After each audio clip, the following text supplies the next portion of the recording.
Bem-vindos ao Centro Cultural Português do Camões em Vigo. Sediado na Casa de Arinos, o Centro Cultural foi inaugurado oficialmente no dia 20 de julho de 1998, abrindo meses mais tarde, a 20 de outubro, as suas portas ao público, passando assim a ser um polo difusor da língua e cultura portuguesas na Galiza. O Camões, Instituto da Cooperação e da Língua, é uma entidade pública portuguesa. Sob a tutela do Ministério dos Negócios Estrangeiros, pretende ser um organismo de referência na coordenação e articulação da política externa do governo português nas áreas da cooperação internacional e na promoção da língua e cultura portuguesas no mundo. Antes de entrarmos e visitarmos o Centro Cultural, vamos primeiro conhecer o seu exterior e a sua localização na cidade olívica de Vigo. Localizada a escassos metros da Colegiata e mesmo em frente à famosa Rua dos Cesteiros, a Casa de Arinos, nome da última família que habitou a casa antes de esta se tornar um imóvel público, encontra-se situada na antiga Praça Velha, que em homenagem ao tenente português João Batista de Almeida, pelo seu louvor e colaboração na libertação da cidade olívica das tropas francesas em 1808, mudou de nome em 1932 para Praça Almeida. O conjunto de edificações conhecida por Casa de Arinos é composta pela Casa-Torre de Passos de Figueiroa, inícios do século XVI, cujo respectivo brasão se pode ver na fachada para a Praça Almeida, e a Casa de Seta, finais do século XV, edificação mais antiga de Vigo, cujos brasões se podem ver na própria torre medieval, nas fachadas da Rua Real e na Praça Almeida. Não podemos deixar de destacar a bela varanda da Torre Passos de Figueiroa, de construção renascentista, ornamentada ao estilo manuelino e aonde se pode ainda observar a inscrição Fernandos me fecit, provavelmente alusiva ao nome do arquiteto que a construiu, conforme era habitual na época.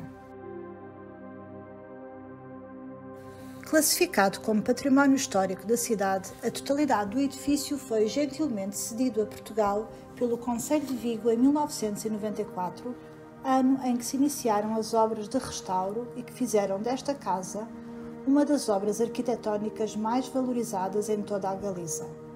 Alfonso Penela foi o arquiteto responsável pelo projeto, tendo sido publicamente reconhecido o trabalho realizado neste edifício. A título de curiosidade e sobre o próprio arquiteto Alfonso Penela, é visível na sua obra a influência dos arquitetos portugueses Álvaro de Siza, Paulo Mendes da Rocha e Souto Moura, entre tantos outros referentes da arquitetura. Quando entramos no edifício, no vestíbulo, pequeno hall com uma coberta de vidro, encontramos duas portas de ferro. Começamos e escolhemos, em primeiro lugar, a primeira porta à nossa direita. Estamos na sala multiusos, uma sala grande, espaçosa, com uma porta de acesso direto à Praça Almeida e com uma pequena sala contígua à mesma, também com acesso direto à mesma praça, aonde predominam os elementos básicos como a madeira, a pedra e o ferro. Na recuperação deste edifício, tentou-se criar uma harmonia entre estes três elementos básicos com os que já existiam, sem camuflar ou maquilhar as próprias feridas, a própria história, deixando assim à vista as suas origens. Nesta sala podemos ver vestígios desta harmonia através da presença da coluna de pedra na sala pequena ou do próprio chão de pedra que existia na sala grande. Apesar das paredes de pladur e das vigas de ferro no teto, conseguimos sentir e intuir essa energia do passado. Como última referência, estas paredes albergaram a famosa Serraria São José, antes de esta passar para a Praça da Constituição e recentemente fechar. Este é um espaço polivalente, onde realizamos várias atividades, tais como conferências, concertos de música, exposições, formações de docentes de português língua estrangeira, cursos de língua portuguesa, ciclos de cinema, entre tantas outras atividades.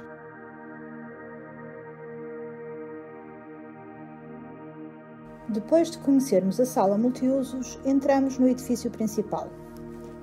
No pequeno hall, por baixo das escadas de ferro que nos levam ao primeiro andar, encontramos alguns vestígios arqueológicos da época romana que foram descobertos durante as obras de reabilitação.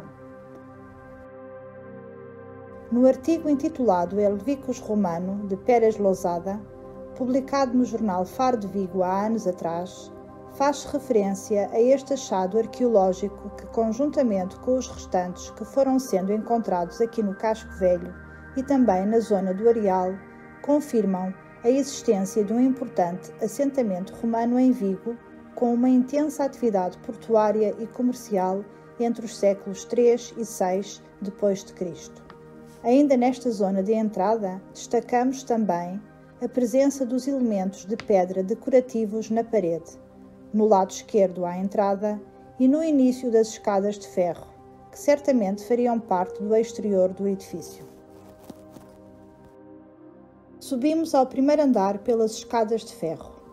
À nossa direita podemos ver a existência de uma lareira e de uma pequena pia de pedra. Esta zona que agora nos dá acesso aos lavabos foi, noutros tempos, uma cozinha, cujos elementos identificativos foram cuidadosamente restaurados. Ainda no cimo das escadas, ao avançarmos em frente, observamos um enorme bloco de madeira que nos permite ver que há ainda mais um andar, mas sem impedir a contemplação da cobertura superior de todo o edifício. Esta construção geométrica e vanguardista que nos dá a sensação que existe uma pequena casa moderna e minimalista dentro do próprio edifício histórico, alberga no seu interior a sala de aulas, onde também se realizam cursos de língua portuguesa. No seu exterior, forma um corredor labiríntico que nos conduz à biblioteca.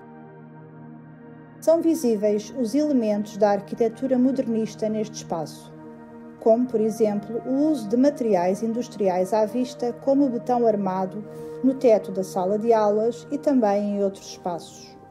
O recurso às figuras geométricas, também presentes no recorte das portas que passam despercebidas se estiverem fechadas.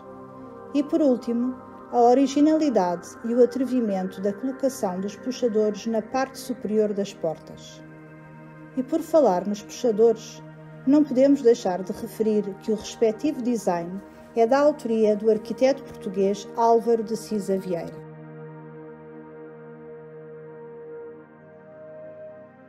A biblioteca é, sem dúvida, o espaço mais bonito e nobre de todo o edifício. Encontra-se localizada na torre medieval a Casa de Seta. Para a reabilitação da torre e respectivo uso como biblioteca, o arquiteto projetou e definiu um espaço com duas alturas, onde se destacam a cobertura de madeira a 4 águas e as janelas com os seus banquinhos laterais de pedra. A Biblioteca do Centro Cultural Português em Vigo faz parte de uma vasta rede de 16 bibliotecas espalhadas pelo mundo, com especial predominância nos países de língua oficial portuguesa, integradas nos Centros Culturais Portugueses do Camões. Possuímos um acervo de cerca de 2.136 títulos de monografias e cerca de 326 audiovisuais, que podem ser consultados online através da página web do Camões e abrange diversos temas que vão da literatura lusófona, universal, infanto-juvenil às outras artes e ciências humanas. Para usufruir do serviço de leitura no espaço e também requisição domiciliária de material bibliográfico e audiovisual, é necessário tornar-se leitor da nossa biblioteca.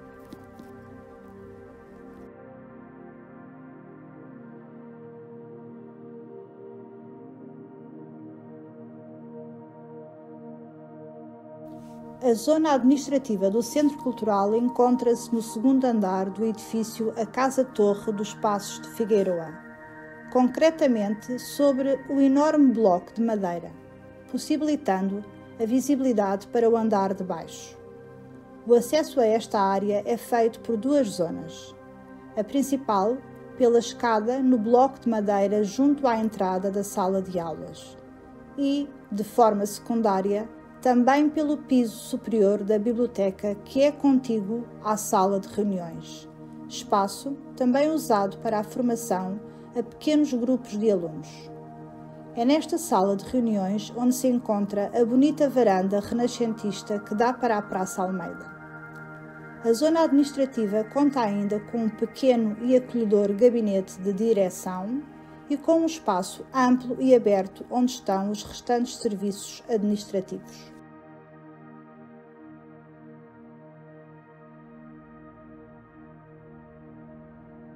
E terminamos assim, junto à varanda que dá para a Rua Mendes Núñez, esta visita virtual ao Centro Cultural do Camões em Vigo, a casa mais antiga de Vigo, esperando que as nossas palavras e imagens tenham sido um pequeno aliciante para nos virem visitar pessoalmente. Nós, a equipa do Centro Cultural, prometemos que teremos todo o gosto em vos receber e, claro está, dar a conhecer o espaço, a língua e a cultura portuguesas. Até breve!